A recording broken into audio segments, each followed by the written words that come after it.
And we're live. Hello, everybody. Hello, Ned. Hello. Okay.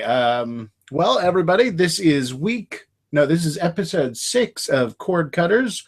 I am your friendly host, Nate, and joining me, as always, is our friendly co-host, Ned. Hello, I'm Ned. Yeah, that's Ned. Okay, so this week we've got a lot of stuff to cover, and I figured, Ned, do you want to start with the Philips Hue stuff? Oh yeah, I should have set that up, shouldn't I? That would have been cool. It's in the other room. Oh well. Okay. Actually, I was playing around with it the other night, and oh shoot, it wasn't connecting. But the gist of it, let me pull up here. Philips, if I can spell Philips. There are basically everyone's got coming out now various home automation stuff, smart bulbs, and right now Philips is kind of killing it. They've got kind of the coolest setup going. That's and the best part about it is the software support. It's all really well documented. APIs, anyone can make an app for it. So there's a number of Kodi add-ons out there that easily just hook right into it, allowing you to do really cool stuff like dimming the lights when a movie starts, bringing them back up when you pause, or even making your own ambilight if you get the more expensive Hue that does the multicolors. Let me see if I can share this tab here, because they've got a little bit of they have like a Meet Hue, HUE website.com that there's just a lot of crazy stuff you can do with it. What I really like about it is I'm not actually using Philips light bulbs. I'm actually using the GE light bulbs because they're like on sale right now for about $12 a bulb. Yeah. But it works with the Philips hub. Oh, there it is. Even though the Philips bulbs aren't really that expensive unless you get the color ones, which are amazing because you can do all sorts of just crazy, basically painting your wall with color. Right. Actually, I should bring up the forum thread, but so to get it to work with Kodi, do you need, I mean, is it more than just an add-on? Do you have to have some kind of application running in the background or something like that? No, you just have just the add-on, and you have your little Philips hub. Mm-hmm. And like you run the add-on will say, go press the button, and it'll pair the add-on to the hub, and it sends commands directly to the hub. Right. So it's really the cool. Hub is on the Wi-Fi network, I'm guessing. Yeah. Well, it can be. It's got what it does is the one I have has wired Ethernet, and then inside of it, it has little radios that are on a different frequency that uses the Zigbee standard. Oh, yeah. The home automation standard. Uh-huh. And so far, it seems to work with a number of not generic, but other branded Zigbee bulbs. Like it works with the Cree bulb, it works with the GE bulbs, and it works, of course, with Philips. I haven't gotten any of the color ones yet because they're really expensive. Like a color, to get a starter kit, which is usually how people do it, if you just want white bulbs that can be dimmed, you get 2 of those with the hub for, I think, $80. If you want the color ones, it's like $170. Oh, so a little more expensive. Yeah. So I'm holding off on that until I have a better source of income. But there's some really cool stuff on there. Let me see if I got the. And since it works with like the GE Link bulbs, that's just how much are those? $15 now? They're on sale. They're normally $15 individually, but you can buy a starter kit which has its own hub, which sucks. Once you get it, just throw the hub away or something. Right. But it's $25 and it comes with 2 bulbs in the hub, so that's about $12.50 a bulb right now. And, oh, that's nice. Yeah. So I bought like 2 of those, and then I bought a couple of Cree ones because the GE bulbs, I should have brought them out. They're kind of directional. Then Cree has one, and it's pretty good quality too, and it's $15, and it's a little more omnidirectional. And then they also make floodlight versions of it, and they also have in-wall plugs. So like if you don't want to replace every bulb, you can put a smart dimmer switch into your wall, and it'll control all the lights on that circuit. So there's a lot of cool options. One guy had like an amazing setup. He also got he hooked in motion detection as well, so it also paused and resumed when he left the room. I'm not sure how well it worked, but he was trying it at least. I wish I had a video of this, but looks like there's a very, very long forum thread on our forum that is almost impossible to actually find. We should probably split that up. What section is it in? Is it in like the feature requests or add-ons? It used to be in feature requests, but after a while, it was everyone asking how to use one add-on or another. So I figured, well, it's no longer a request, so it's kind of buried in there in the hardware form, like a monster of a thread. I lost it there. I bet. We have just the one hardware forum. I bet at some point we're going to have to split that out and turn it into a home automation forum or an Internet of Things sub forum or something like that. Oh, yeah.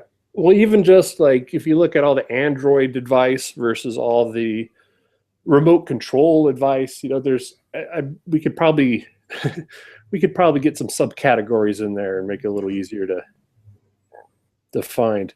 Yeah, that's a good call.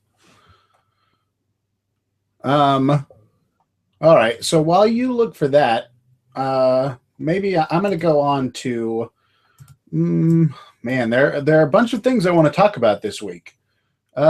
Maybe the first one will be Shadertoy, at least on my end. So if you go to here, I'll go ahead and share the link. It's in,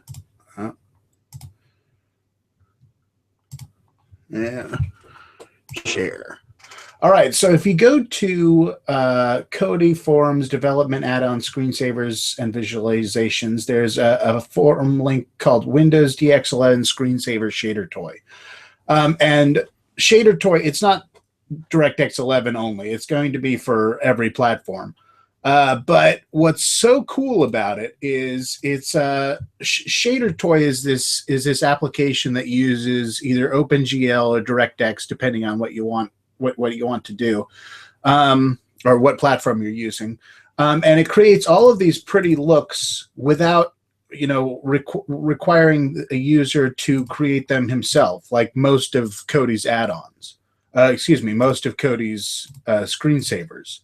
So there are all these really cool looks, and you can import more, I believe, from the Shadertoy website, or maybe even create your own, though creating your own is completely beyond me. This is the shadertoy.com website, and there are some really cool looks in here. So you can see all those going right now. Oh, and you can browse for more.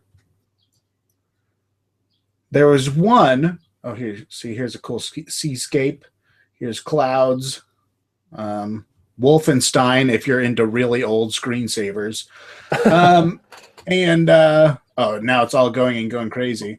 So it's super cool. I want to show Kodi actually using it, though.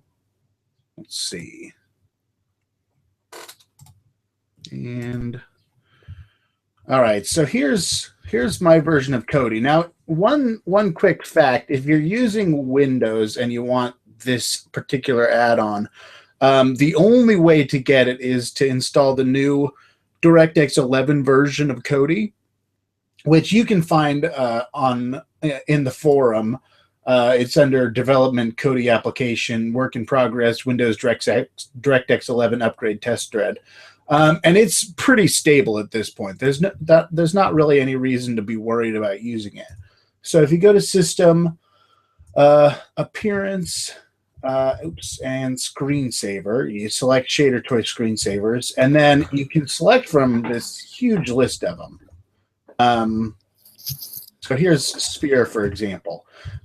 Select Preview, and then there's a pretty nifty little sphere. Or, man, my favorite one. Oh, Lava is a good one. That one's really cool. Oh, your dog's talking. But it might be my favorite. It might be my favorite screensaver at the moment, and it's not even part of Kodi itself. It's a really cool thing. Yeah, it's pretty awesome. Yeah, I can't seem to find it. We'll try to throw up links somewhere, but Memphis was trying it on the Raspberry Pi too. And what's that? The Shadertoy. Oh, was he? Yeah, just to see if it would work, and I think he got it up to like 20 frames a second, which is really good for Raspberry Pi. Because this is something. Good. I mean, it relies on the GPU, and the Raspberry Pi's GPU isn't that bad. Yeah, it's ridiculous how good the Raspberry Pi does stuff. Because they were trying it on some other Mali 400 GPUs that are found in a lot of Android boxes. Yeah, and it was like it just didn't work. So for some reason, the Raspberry Pi is just ridiculously awesome and yet not powerful. It's a contradiction. It's a weird combination of powerful and not powerful. I feel like that's sort of true. That's not really true with the Raspberry Pi 2, or at least not as much. The CPU on that thing is, for an ARM device, not terrible. Yeah, on the 2, it's actually pretty good. Yeah. They even have what do you call it? H.265 or HEVC, the new codec. They have that going in like 720. Oh, really? Yeah. How are they? They're not doing that with software, are they? Partially in software, I think. It's something weird like that. I only glanced at it briefly, and I was like, really? I need to check out the test threads more often, because that's really awesome. Yeah, that is really cool. Okay, what are you looking for now? Oh, I was just loading something up in the background here. I've got a URL for this YouTube video on the Philips Hue lights, but I don't think I can add videos on here. Oh, show on here. You can put them in the chat, and then I can add them if you want. Where's the chat? the top left button, that blue one. Sorry, all you viewers. Oh, here we go. All right, copy link, and we'll post that up here.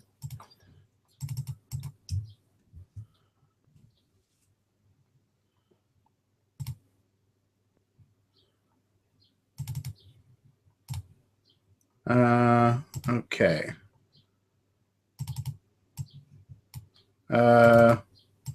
Okay, I just realized I don't know how to actually play it. Oh, wait. I see it. It says now playing, but it doesn't do anything. Okay, is it playing on your end? No.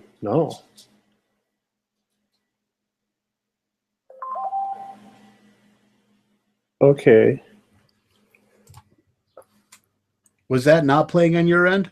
No, is it playing for you? Oh, yeah, it's playing for me. Great. Huh. I don't see nothing. Oh, well. Okay, well, we'll worry about that next week. That'll be something for another week to try out. Or you could show it behind you. Yeah, that's what that was my second thought there. This idea does not work out as well as I thought it would. Let me oh, there we go. Did you fall over? No, I'm sitting on like a little kid's stool to make it look like the TV's higher. Oh.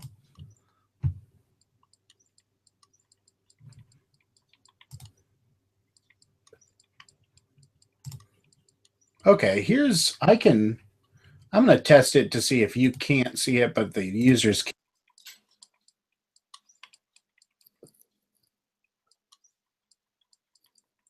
I don't hear you anymore, Nate. Oh, there it goes.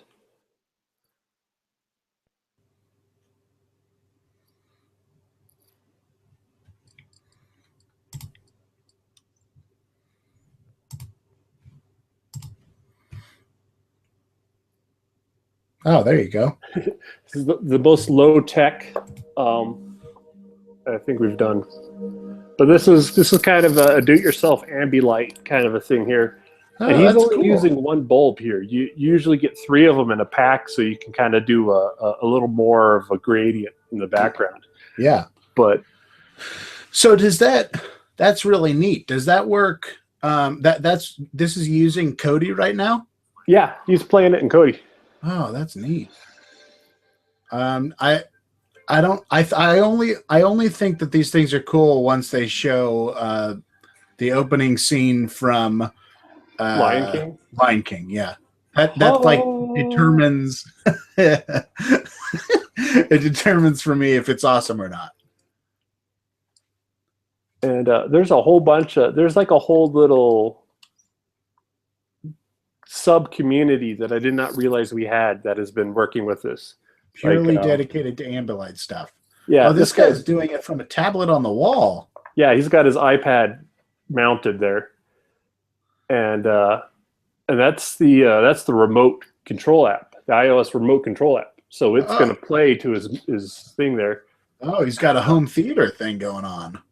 And that's really cool. He's got the Cinema Experience add-on. So it's showing trailers before his actual movie. Yeah. And controlling the lights, which are partially on there. It's kind of hard to see because the camera's trying to compensate for the video's brightness. But sure. I like that idea. I like the idea of controlling the movie from outside of the home movie theater. It's very like projectionist kind of thing going on. It also shows you what movie's currently playing, kind of like a poster on the outside. Yeah.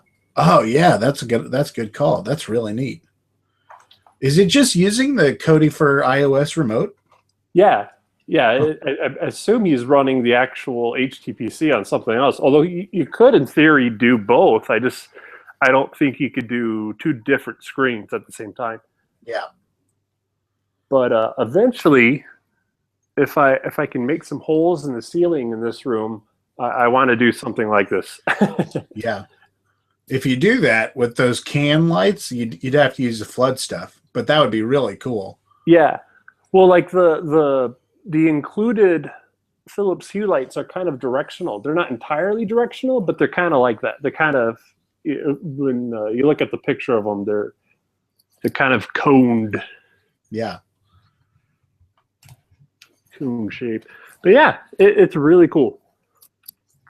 And there's also apparently, I thought this was funny. Apple just confirmed that their home automation stuff actually uses the Apple TV as a hub, which Kodi no longer works with the Apple TV. But I just thought it was funny that they were using a TV box as a home automation gateway.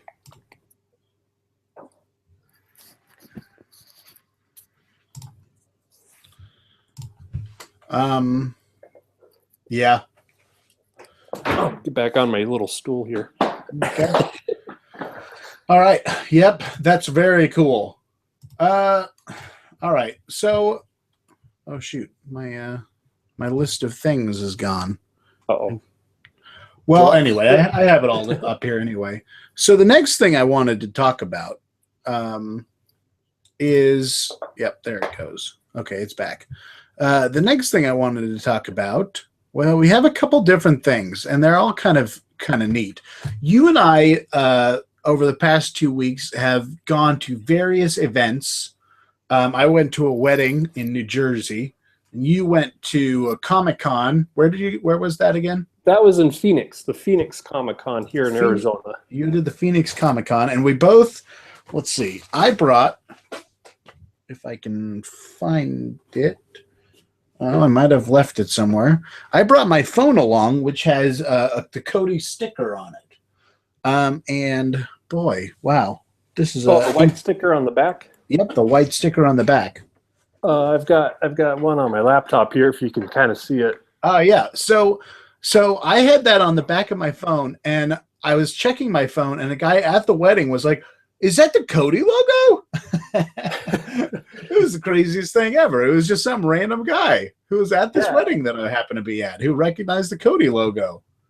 It was so cool. Little celebrity feeling, huh? Yeah, that happened to me. At least two people actually came up to me, and I was wearing I think I was wearing the shirt too. I was wearing the Kodi hat here and a shirt, and they're like, "Oh, hey, I like that." And I'm like, "Yeah, cool. I'll sign autographs," because everyone's in line at the time, to sign autographs. So I was feeling kind of. Were you like, "Where's my table? I need to be signing." There were a couple of empty ones for people, celebrities that weren't there at the time, and I was really tempted just to sit behind one of them and just see what would happen. Yeah. There was Allison Hannigan was there, but I didn't see her. She wasn't there that day. Oh. And at first I thought no one liked her because no one was in line. And then I realized it was just some people hanging out at her table. Oh. So. No, she'd be cool to see. I've always kind of been under the impression that she's a very tiny person, but you never can tell these things on the TV. Very tiny. That might just be an impression I have. Yeah, so it's very neat having people recognize Kodi stuff. In the past with XPMC, a lot of people recognize that stuff kind of right away. But it's nice to know that the logo's finally getting out there enough that everyone's noticing it. I have I didn't get many good pictures because everything's just happening, all at once. But I did get this. I wish I should have ran up to this guy. He has a steampunk Ghostbusters proton pack on, made out of glass tubes and just really cool looking lights and stuff on there. But please do not touch Guido. I don't know if you can read that on there, but they had this is a little photo op area they had where you can kind of pose with different things. There's oh man, that picture had the terrible lights issue. Somebody cosplayed as Starbucks. Oh yeah. So this guy here, I think he's a mashup between Boba Fett and Thor, which I was like, that's amazing. That's an interesting mashup. Really creative. Yeah, this is someone's cosplaying as Starbucks coffee.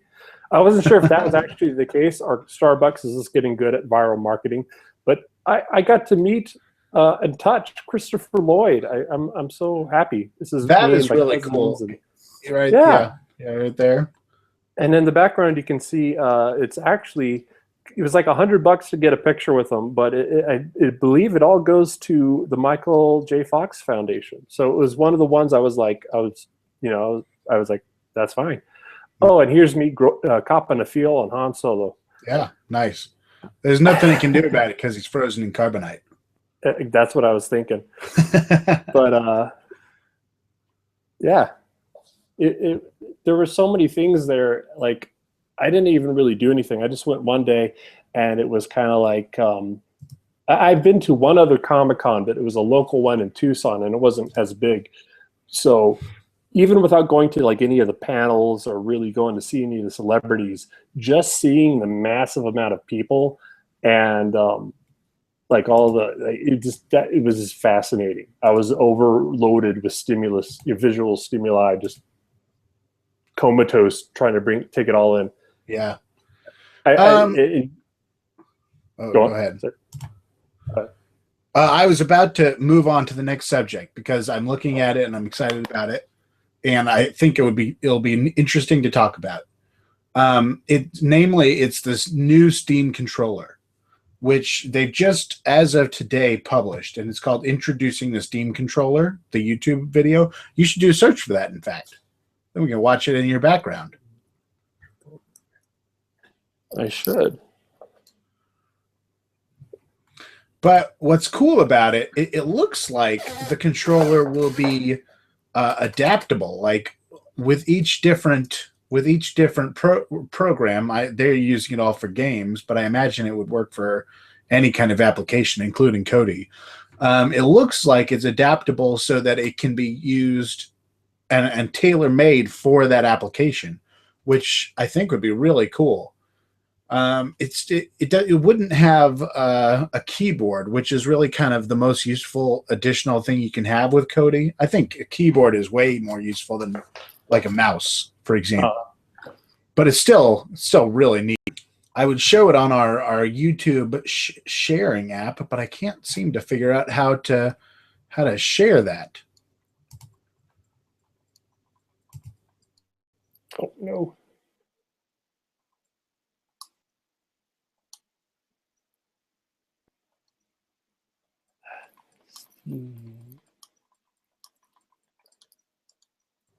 I think that I'm just watching this. That's so completely useless. You think of all companies to have good integration with YouTube, Yeah. Google would be on the ball. Oops, spelling it.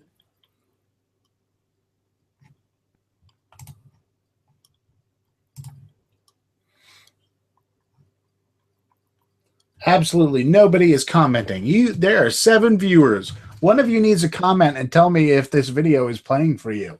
Very frustrating.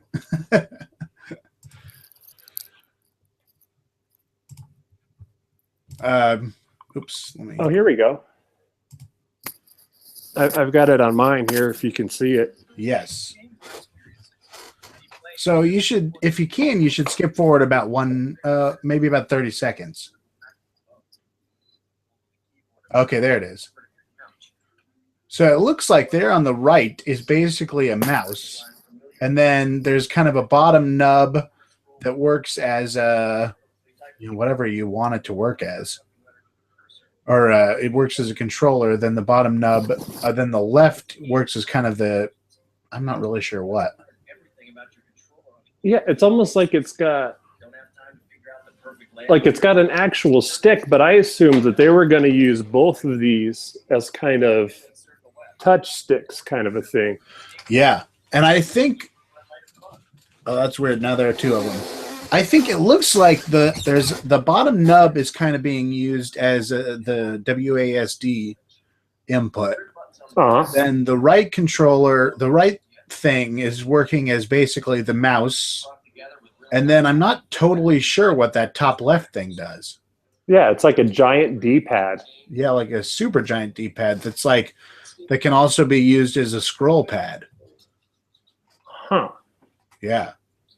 So that's totally different from anything we've been using as an input for Kodi. It seems like it might be really useful for I don't know, using Kodi more like a touch input kind of thing. Like it might be really, really cool to use that top left thing as like a quick scroll to get through everything. And I'm not sure how we'd get to the context menu, but that might also be pretty nice. Yeah. So I really like that. I think that's really cool. It looks cool. I got to say, from the Xbox days, I miss using a controller with Kodi because there's some cool stuff that you can do with the analog controls. Yes. Like analog time out. Right now, I just want to give a shout out to Nathaniel Fuller, who is indeed informing us that my YouTube share isn't working. So I'll get that working next time. And thank you, Nathaniel. My name is Nate. Your name may also be Nate. We should hang out or something in appreciation. Okay, so what were you saying, Ned? Sorry about that.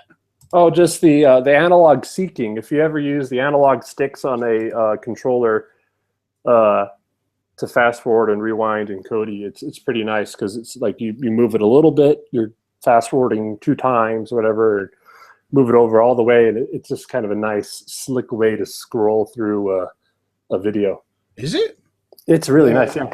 Like this button? I can't remember if it's that one or the other one. And I don't think it works on Android right now, but it works like on Windows and Linux. Huh.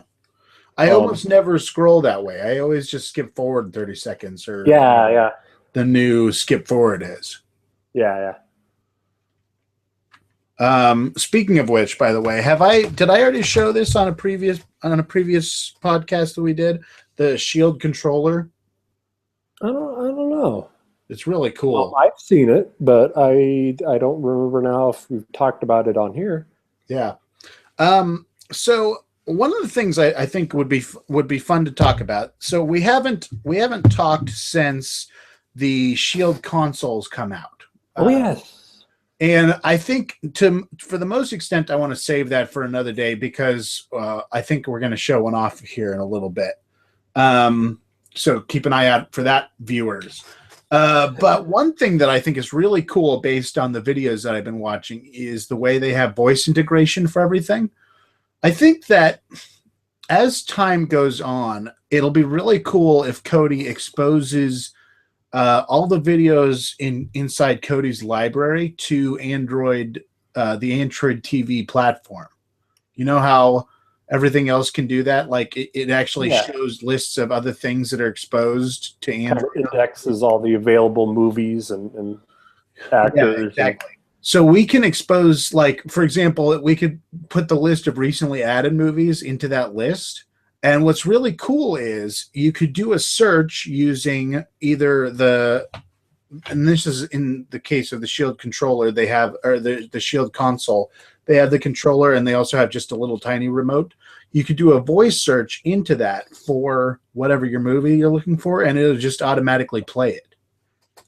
Nice. Yeah, I think that would be really cool. So I'm looking forward to that. What I really love to see actually is way more integration. Like what I'd love to see is if inside of Kodi we developed a way to use that voice search to do a search inside Kodi and just go to that library area. Mm-hmm. I don't know if that's possible or what it would take to make that happen, but boy, that would be great. All right. Well, that's me going off on a tangent there. We should go on to the next thing. Next on my list is as we've mentioned before, we are taking suggestions from users in the Kodi forums. Here, let me launch that page. Share. Okay, so we have in the Kodi forum under discussion, Kodi related discussions, we're looking for ideas, questions, whatever, for the cord cutting show. And one of the questions that people asked was, can you do a tutorial on how to do the ultimate Raspberry Pi 2 setup with video settings, overclocking, all that stuff?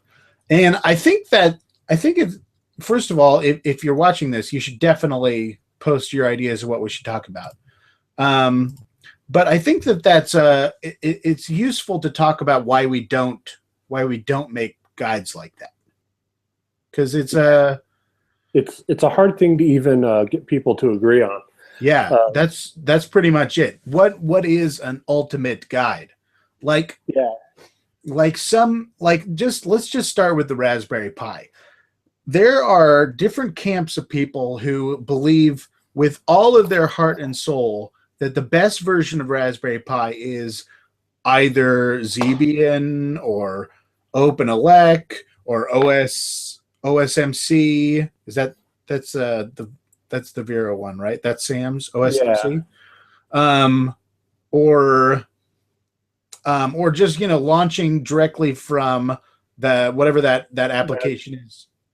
Or like one of the, now we're getting some of the retro stuff, and there's a bunch of Pi stuff launching from that. I mean, there are so many different ways to set up just the Raspberry Pi that suggesting an ultimate version of it is almost impossible. Yeah, just because it entirely depends on your use case. Even on the hardware side too, like some people will insist that you have to get certain things. Like they'll say, okay, you got to get a Wi-Fi thing, you have to get a remote, and sometimes they say, oh, that's why you don't want to get a Pi. And it's like, well, wait, some people have CEC built into their TV, and some people don't need a case, and some people have a USB port by the TV. So what exactly you need can really differ. There is on the Kodi wiki a little section. It's kind of not well organized right now. It's kind of a giant bulleted list of optimization tips that we've collected. So like if you do want to find out like what you think or what people think is like the best power adapter or what people think is the best SD card, like we've got that on there.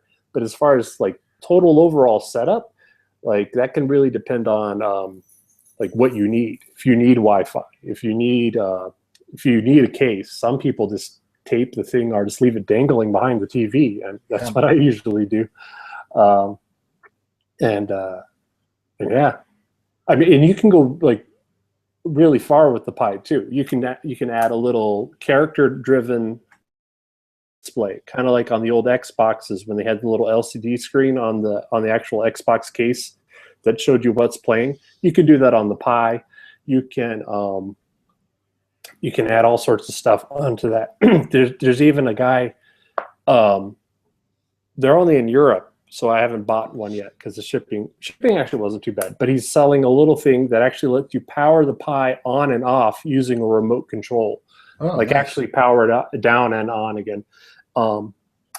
And so that can't be saving hardly anything, right? Yeah, and he even admits that, but it's just kind of like a cool little, because it also doubles as an actual remote port that'll work in Kodi. Yeah. Well, that is, yeah. So, I mean, every person differs in this. And I mean, that goes back to like people asking us to suggest our favorite piece of hardware. I mean, man, that can differ ridiculously just based on whether you want Netflix or not. Oh, yeah. I mean, if you want Netflix, then there's this whole different list of things we would suggest than if you just want Kodi. Yeah. Yeah, it's kind of like we need a Thunderdome set up here to actually determine this.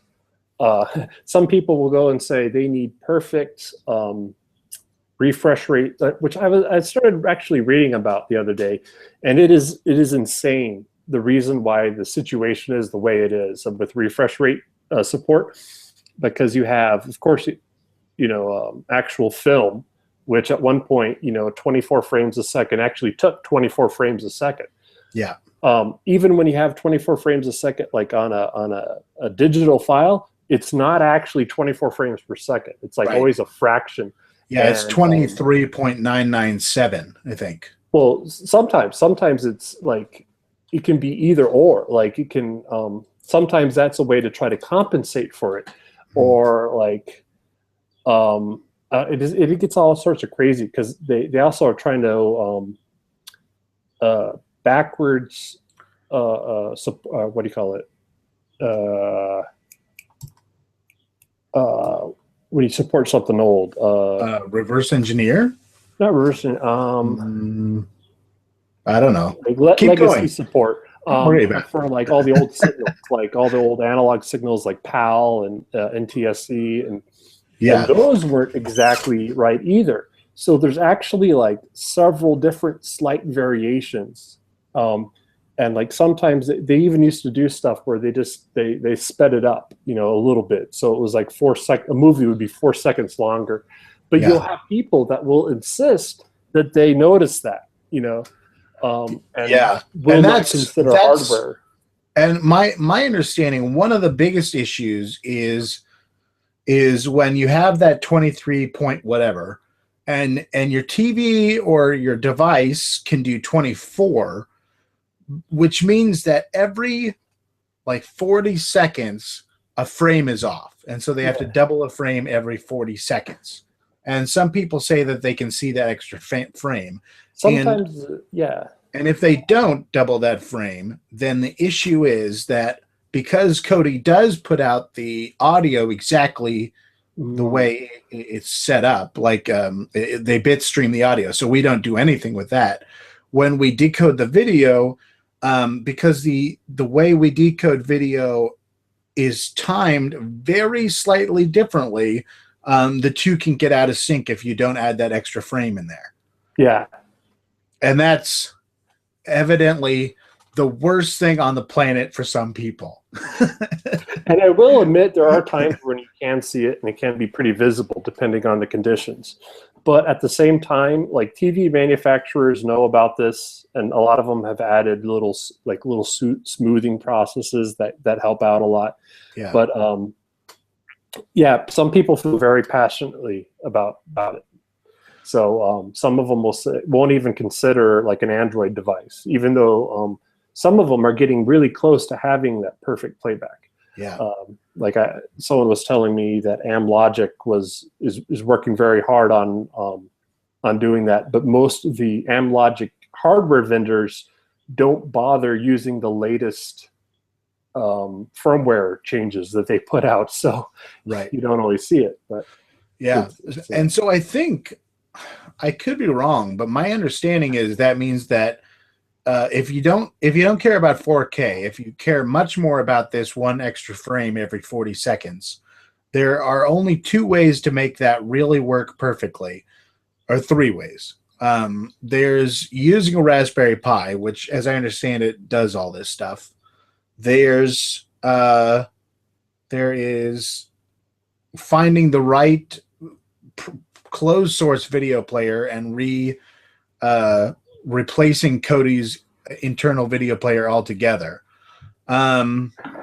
which I'm not a big fan of. And then there are a number of devices that are slightly more expensive, but that run Linux, and Linux can handle all this stuff pretty easily. So a lot of people, Windows as well. I think Windows too, but I'm not entirely sure.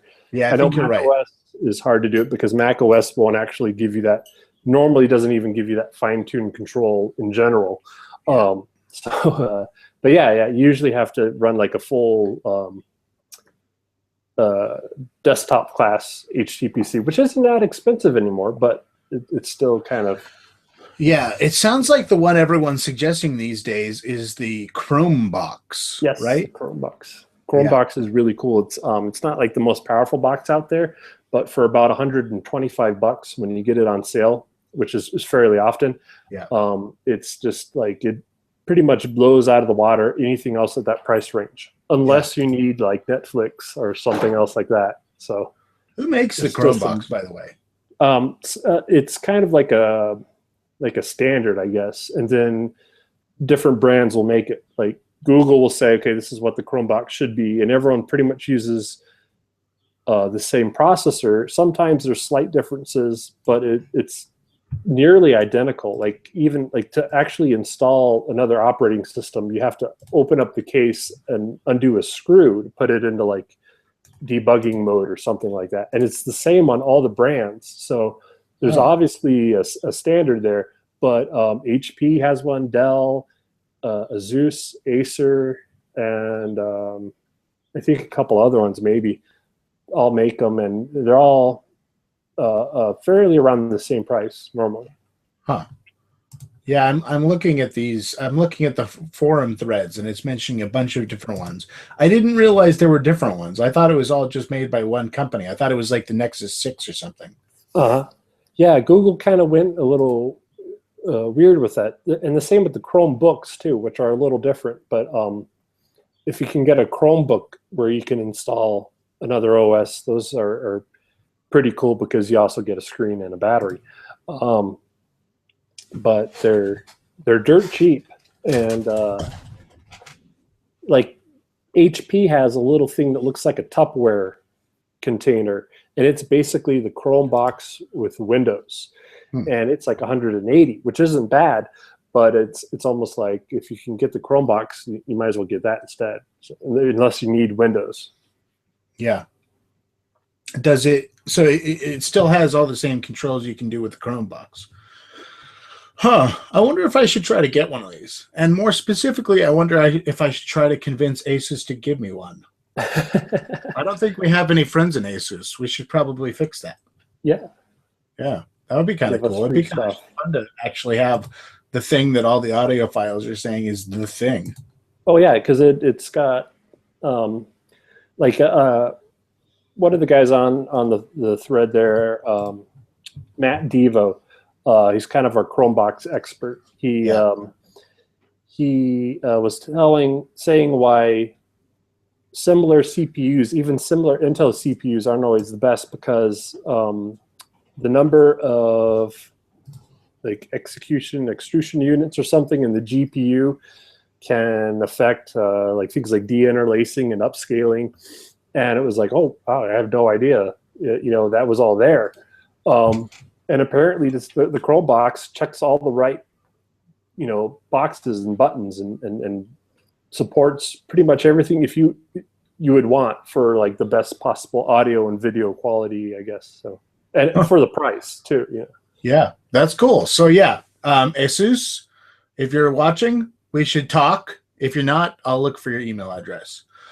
So we've had 2 more comments, once again from Nate Fuller, whose name I'm going to start calling Nate because I think it's a good name. And one from Ball, and I'm going to definitely butcher this, but I'm going to get us Sangera. Ball said he thinks you ain't backward compatibility. Yeah, that's what it is. There you go. Backwards compatibility. And Nate says, can I ask you guys what your favorite platform is to run Kodi on and why? I use Windows purely because I want pass-through sound of the newer sound formats, but he's up for changing OSs. Yeah, I'm willing to talk about that right now. I don't have a favorite. I use Windows for my Windows PC because that's what I use when I'm gaming and stuff. And all kinds of other things depending on where I am. For a very long time, and actually now it's over at my sister's house, our NVIDIA Ion was still the main platform. Oh yeah, we can still definitely hear that dog. He's good. He's all right. There's 2 of them, 2 little yippy dogs. Oh. What are their names? It's Buddy and Charlie. Buddy and Charlie. All right, they're the official mascots of KordKutters now. I don't have any cats. A lot of myself and one of my other sisters have been allergic to cats, so our family does not have all the crazy cat hijinks and stuff that all the other people on the internet seem to have. Cats are adorable and hilarious and sort of evil. Yes, they seem to just push you over and watch you and be like, I'm doing this. Yep. I know you're gonna yell at me. So back on topic, my favorite platform up until very recently was really just OpenELEC running on an NVIDIA Ion. And it sounds like if the Chromebox is what everybody says it is, that's probably what I would go to next if I was going down that road. But with that said, and if the road I was going down was just getting pure Kodi, but frankly, I don't really think that's my shtick anymore. I really like using hardware for more than just Kodi. Like I'll install that on a TV somewhere, but for myself, it's almost always what else can I do with this hardware besides running Kodi, or what can I do with Kodi on this hardware besides just running videos. So for me, I think frankly that my favorite platform at the moment is the Shield tablet, because with that I can watch Kodi and I can also play all the video games that I want to play, which I do kind of a lot. Yeah. Although, and I don't know exactly how this works because I know you can make programs for OpenELEC, but it doesn't have a package manager. So you use like an add-on system. Hey, Ned, we might have lost your video. Oh, wait, you're back. Oh, okay. But someone I think has gotten some of that stuff to work in OpenELEC, like some of the Limelight, or actually it's now called Moonlight, and even I think Steam is running under OpenELEC. Yes, Steam definitely is running under OpenELEC. I know that they were working some of this. The Valve people actually contacted us at one point to work on that. So I know that Stefan, the main guy behind OpenELEC, and the Valve guys have worked on that in the past. That is awesome. We originally were talking to them about just how to get Kodi to run on SteamOS, and and basically we came back with them with, well, here are the packages you need, and also can we get SteamOS to run on Kodi? which was it's funny how ridiculous you can do things on Linux both ways. Yeah. But yeah, I think that, and that kind of goes back to when we were talking about hardware. I'm losing you. Through the NVIDIA Shield, which has games and also has a little streaming client, or as like a full-on Steam box. That kind of seems to be the big thing now. Wait, could you say the first part of that again? I lost you for a second. Whether you're, it goes back to our hardware stuff, your hardware recommendation. Some people want it like a game box, whether that's Limelight or Moonlight, or if it's full on Steam box. So like it used to be where like you would spend about $500 on an HTPC, and nowadays people are like, that's crazy. But it's not crazy if you also want to do games in the living room, which is for those who don't want to get locked into a console, or just want a little bit more control over the interface, is becoming a really good alternative to a console. So spending $300 to $500 or more dollars on a box that'll do everything is a big thing. So for that reason, I think full-blown Linux and Windows is still hanging on there as good platforms for Kodi. And Android is creeping up on there too a lot. I definitely agree with that. And I think that especially in the coming year or two, I think that it'll be a really interesting kind of fight between these two platforms, Android and Windows Linux, basically ARM versus Intel x86 processors, because that's a big deal. On the Intel x86 side, you have all of these games coming out that are awesome, and that ultimately will end up costing less than a console. Like that's the big difference between a Windows PC gaming PC and a console altogether, right? Everyone says that the Windows PC costs more, but ultimately should be cheaper, because everything you buy on Windows, unless you're a person who has to buy everything immediately when it comes out, is going to be cheaper. Like I think I've talked about this on a previous podcast. I'm always a year behind on the Assassin's Creed games, because I just wait a year until the most recent one's out, and then I buy the old one on the Steam sale. Yeah, exactly. And that's just how I live my life, and it's fantastic because the hardware is also cheaper. Yes, I do that with all the games I play too. The only game that was an exception to that was when Halo 2 came out, which is why I bought an Xbox. Yeah. Is I was playing Halo 1 on the PC port and got really into it. And I was like, I got to play the second one, which it was all right, but I was kind of disappointed with. But it's all right because I got into Kodi and XBMC. So, right. But other than that, like everything else is like, wow, $60. Oh, I'm gonna wait a year. Yeah, and that's I along and you get like all the downloadable content and everything for like half the price. Yep, you don't have to pay for any of those passes or anything like that. It's great. I probably will eventually get the two current consoles, the Xbox One and the PlayStation 4, just to get all the extra stuff that comes with them, you know? Mm-hmm. Or all the first person titles. Like I'd love to have the Master Chief collection once it's once it's working. But I mean, I can just as easily play that, 3 years down the line when they're starting to talk about the Xbox 2 or whatever they're going to call the next Xbox. Yeah.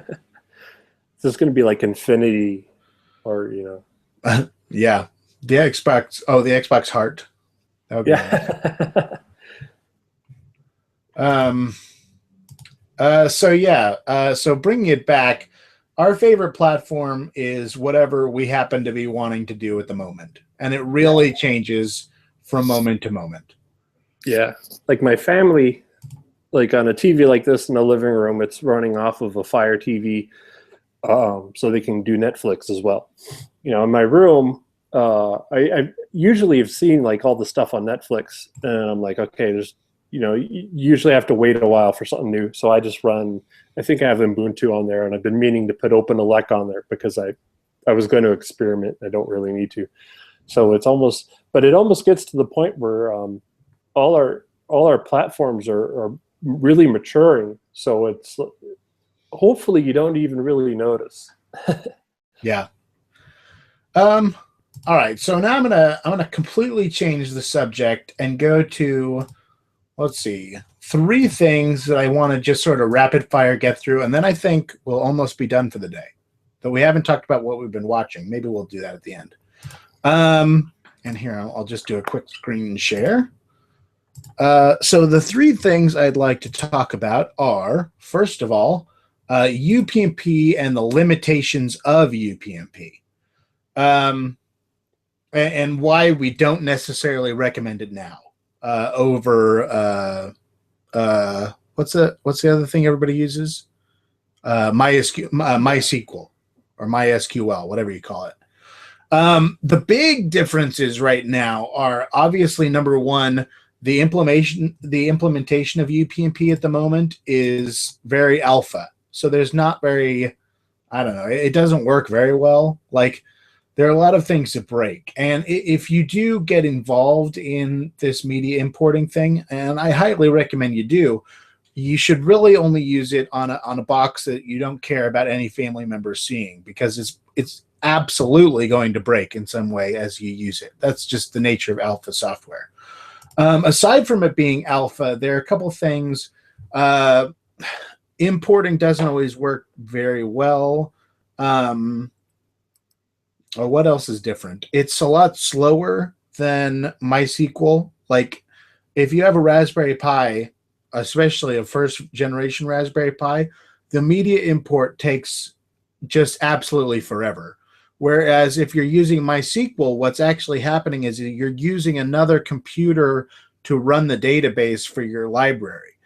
And that other computer is much faster than the Raspberry Pi, so it can just, I mean, the Raspberry Pi can just do its thing, and it doesn't have to do hardly anything. It just shows whatever the database on the other computer is showing. Those are the big ones, the breaking and that Raspberry Pi thing. The other thing is, I think that the media importing is still kind of half baked. I know that Sasha Mondeleza, who's working on it, doesn't just want to be able to import things over UPnP. He wants to be able to import anything you want into the library, which means, you know, here, let's add-ons and yeah, exactly. the PVR library. Yeah. So, for example, a couple weeks ago, I was talking about Yahoo Screen and how I think it's the best thing ever. The 2 shows that it has right now, Community and Other Space, are both, you know, full shows, and it'd be really cool to be able to actually import Other Space as a TV show into Kodi. And that would be, in theory, one of the simplest things you could do with this media import feature. So once all that's done, once Mondelez has done all the things he wants to do, then I think it'll be really nice. I think it'll be a really cool way to work with Kodi. But until then, I don't think it's necessarily ready for regular use. I was just thinking the other day that I thought it was funny that sort of the 2 biggest projects right now, like the media import and the retro library stuff, a few years ago, we were like, oh yeah, that'll be ready for next year. But they're huge endeavors. Yeah. And they're also bringing a lot of other things kind of as a side effect to it. So even if you're not interested in those main topics, they're going to benefit like everything, because they touch all sorts of different things. And but yeah, they're definitely really big endeavors that I think we didn't realize at the time were as big as we thought. Yeah, because I mean, in both cases, you're touching tons of database stuff, and you're having to deal with the fact that our existing database structures are so slow and old and horrible. And I think that ultimately one or the other of these projects is going to result in us totally scraping the old database structure, just completely replacing it with something faster and better and new. I don't know which one will be the one that ultimately does that. If I had to guess, I'm going to guess it's RetroPlayer, just because Monolith is trying to work with a structure at least where Garrett Garbear is not even. He's just like, yeah, I'm going to just make a new database. That's the only option. Well, he's gonna. I think he wants to make a like an agnostic kind of database that at one point he was going to work on a photo library feature, and then he got into the RetroPlayer stuff, and he's like, well, I'll just use that for the RetroPlayer stuff, because it's kind of like something you could reuse for anything. You know, it doesn't matter what type it is. It could be audiobooks. It could be real books. You know, it's just it would be, you know, metadata with thumbnails, and then it launches whatever. Yep. Yeah, it's all. I mean, we're working with stuff that was all put together back in 2005 or 6 or something, and there are much better ways of doing things these days, and it's just a most painful process in the world to rip out all that stuff that's so important to the kind of underlying code of Kodi, but eventually it's going to have to happen. And it's getting more modular too. So yeah, eventually it's going to happen anyway. It'll be less painful eventually. Oh, are you setting up? I was just noticing share not available. Oh, that's maybe I'm not least favorite thing. What it is too? You just showed me it. Oh, there it is. What are you running? What hardware is this? On the Fire TV. Huh. Do you know that my computer is very odd and doesn't show up a lot of the time? Like it won't even do the error 2. It just won't be listed under SMB. I have to actually type the name of the computer into SMB. I add my own SMB share with the computer's name. It's real weird. Really? Yeah. I heard part of that is like when all your computers on your network, they all fight for control. Like one of them will become the SMB master. Yeah. And they'll look at which one's been online the longest or whatever. And one of the things I've read that you can do is if you just reboot everything on your network, they'll have that fight again and something else. Because sometimes some computer will become the new master, and it's not very good at it. Like you usually want like an actual Windows computer on your network to manage it, because it'll do it a little better. So because it's kind of funky. That and Android, although this is running Isengard, so it should be fixed now. But Android in the past had an older Samba client, which had a lot of bugs too. So. Okay. All right. So here's 2 more things. The first thing is, and I'm going to really briefly touch on this because, frankly, I don't have the hardware for it. Is Pushbullet, which is really cool. I'm going to keep it on my side. It's Pushbullet. It's really cool. You can install it on anything, but the best use of it is to install it on your Android device and then on Kodi.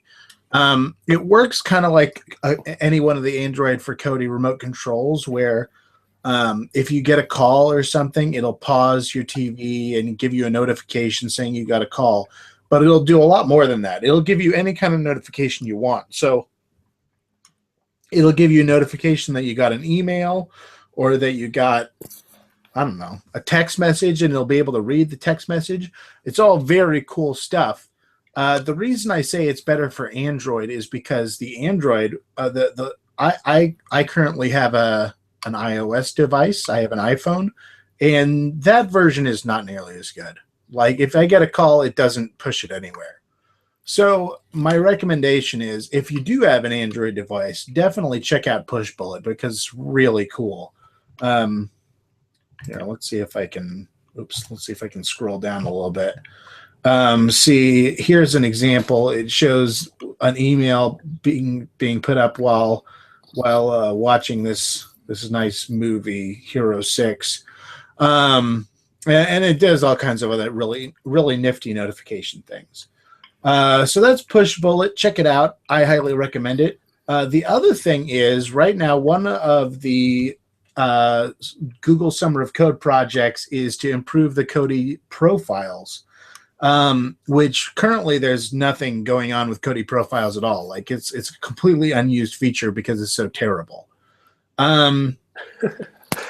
And so if you go to feature requests in the forum, there's a whole section where Philly Fan, who's the student, has posted, please list any possible uses you can think of with for profiles. And so there's a lot of really cool stuff. A lot of people are talking about using profiles to limit what kids can see versus what adults can see.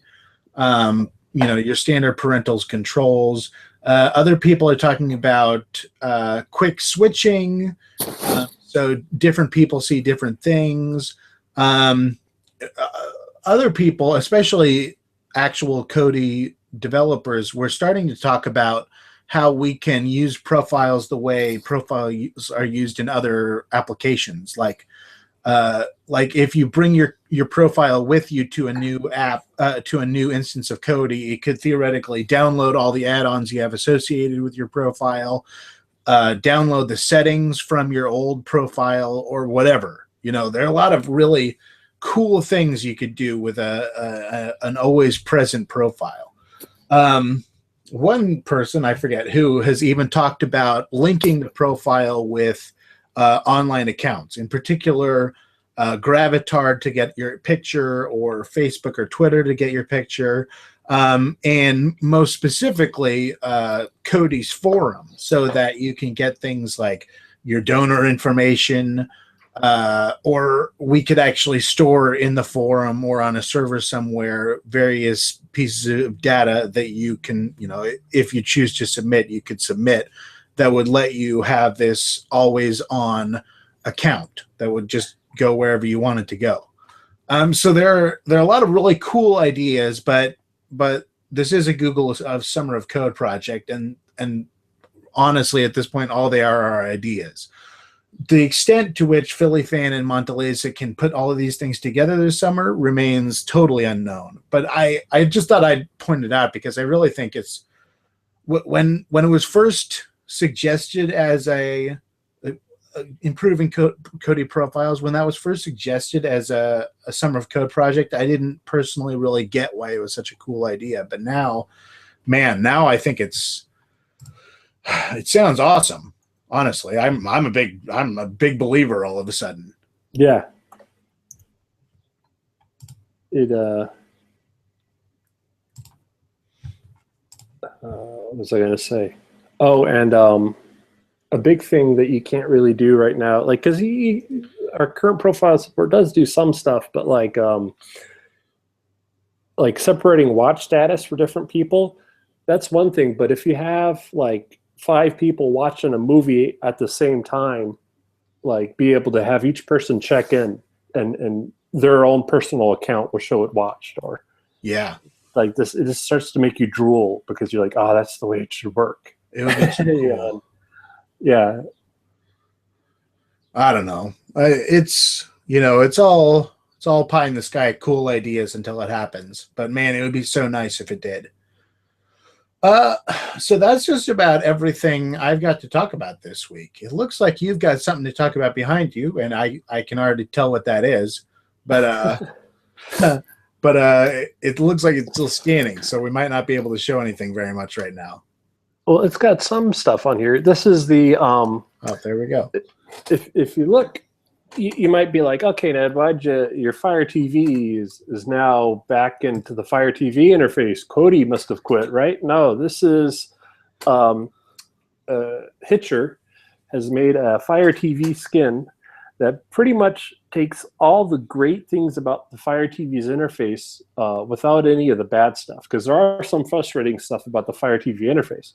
But this is one of those things where I'm like, Amazon needs to hire this guy because this is like an improvement on the interface, and it also just makes it look so much more seamless if you do switch between the Fire TV interface and Kodi.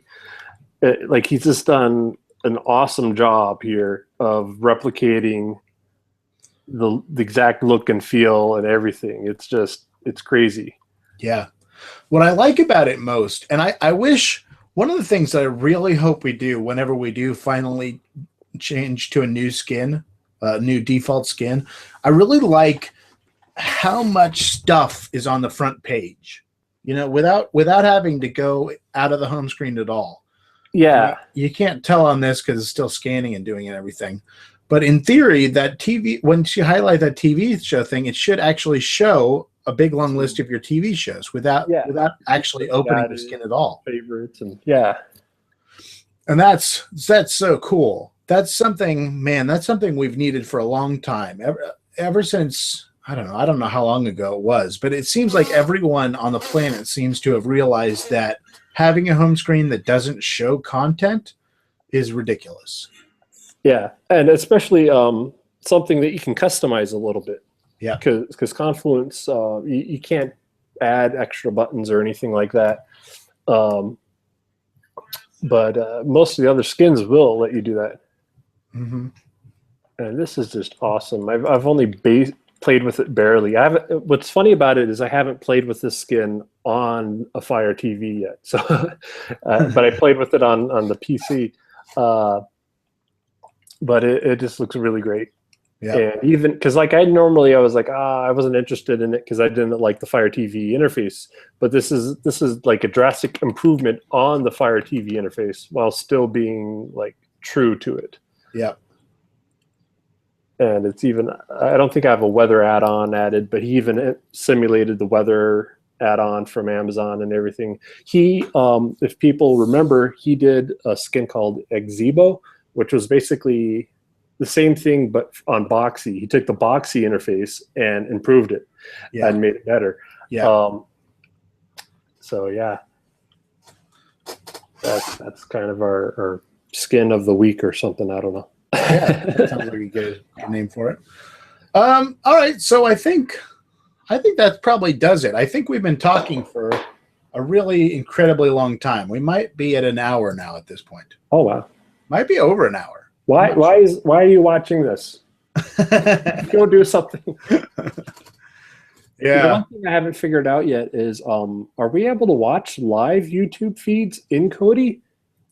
So can people watch us in Kodi talk about Kodi? I don't know. I think next week we should convince somebody, possibly Rook, to make a KordKutters add-on just so people can all watch us. Be awesome. Yes. But maybe we can push that off until we'll have a live stream webcam at all times. Be like your screensaver. Yes. Just be like me walking around the house in my underwear. That would be fantastic. All right. Okay, so I guess that's good. We didn't talk about what we've been watching this week. Are you watching anything new? I started watching Daredevil, which I was really pleased with. I was like, this is not at all like the Affleck Daredevil, which is a very good thing. Yeah. Yeah, I was very a big gritty fan. and Did you make it to the end of episode 2 yet? No. Oh man. You just wait. The end of episode 2 is amazing. Nice. A lot of people are saying it might be the best filmed fight scene in the past like 5 years. Ooh. Yeah. And it's all a one-shot fight scene, which is amazing. Nice. All right. I can't think of anything new that I've watched lately. I'm just watching YouTube stuff lately, in fact. Nothing really interesting. Like I'm at the moment paying a very close attention to all of this release announcement that's going on, and I'm absolutely jazzed about E3, which is I think next week. Mm-hmm. I forget. So that's what I'm paying attention to. If I start watching a TV show again, I'll let you know. Yeah, I heard I heard some of the E3 people were getting annoyed that so many like fans are going to E3 now that aren't actually vendors. Yeah. Isn't Like, it? I thought they were supposed to be either vendors or uh, press people. I didn't realize yeah, yeah. fans could even go.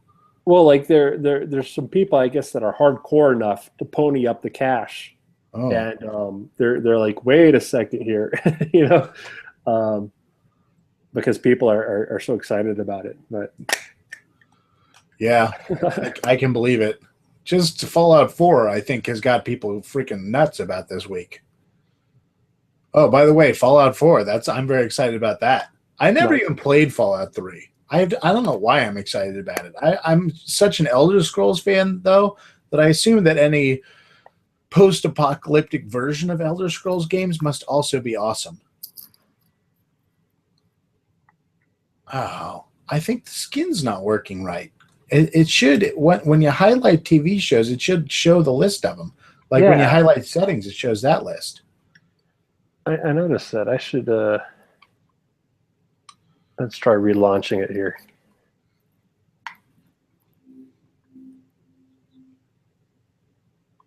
Nothing. I might have done something wrong though.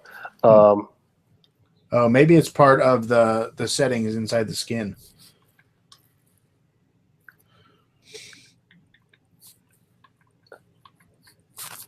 Debug grid, debug labels, customize shutdown menu. No, I don't want that.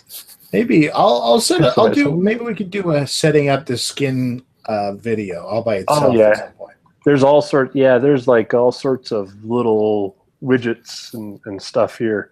Yep. That we can probably go way into, and yeah, there's a lot of stuff in there. Yes, definitely true.